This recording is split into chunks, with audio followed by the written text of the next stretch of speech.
Je lis sur un site français, accessible à tout public, une publicité pour un médicament israélien. Il est écrit textuellement « Aidez Israël en achetant des médicaments génériques. Teva est un laboratoire pharmaceutique basé à Tel Aviv. Si vous souhaitez prescrire ou faire prescrire et faire connaître autour de vous certains de ces excellents médicaments, etc. » Et c'est signé Dr Elie B. Paris. Il est strictement interdit en France de faire de la publicité pour des médicaments remboursés par la Sécurité sociale. Donc lorsque je vois ça, effectivement, plusieurs choses me choquent. C'est que d'une part, un laboratoire est mis en avant et d'autre part, c'est une incitation à la prescription des médicaments de ce laboratoire, ce qui est rigoureusement interdit par la loi. Aucune forme de publicité ne doit être faite pour des médicaments et aucune forme d'incitation à la prescription n'est autorisée. En France, je pense que ça doit disparaître.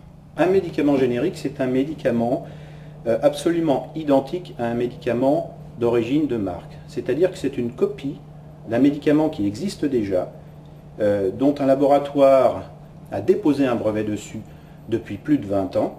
Et au bout des 20 ans d'exploitation, le laboratoire est obligé de laisser d'autres fabricants fabriquer le même médicament.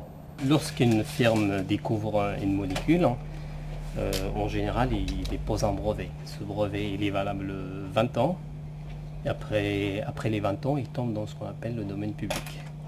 Voilà, alors j'ai ici un exemple de générique. Ce médicament est le médicament de marque. Ça, c'est un générique, c'est exactement la même chose. Que vous preniez ça ou ça, le résultat médical sera exactement le même. Par contre, les prix de vente ne sont pas les mêmes. La sécurité sociale, évidemment, incite les pharmaciens à donner des médicaments génériques, pour des questions de prix évidents. Il faut bien savoir que les patients seront soignés de la même façon et qu'ils ont tout à fait le droit de dire « Monsieur, ce générique, je ne le veux pas, je voudrais un autre générique ». Le patient a toujours le choix, de toute façon.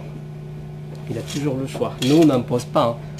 Et bien évidemment, on propose le générique dont on dispose. Et puis le patient, il peut te dire non, je préfère tel ou tel.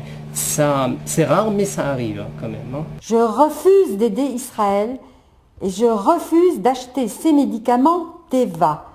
Pas question que je me soigne avec les médicaments d'un pays qui arrose toute une population de bombes au phosphore et autres engins de mort, qui empêche de soigner les blessés. Plus de 5500 blessés, dont 400 amputés à vie en 3 semaines.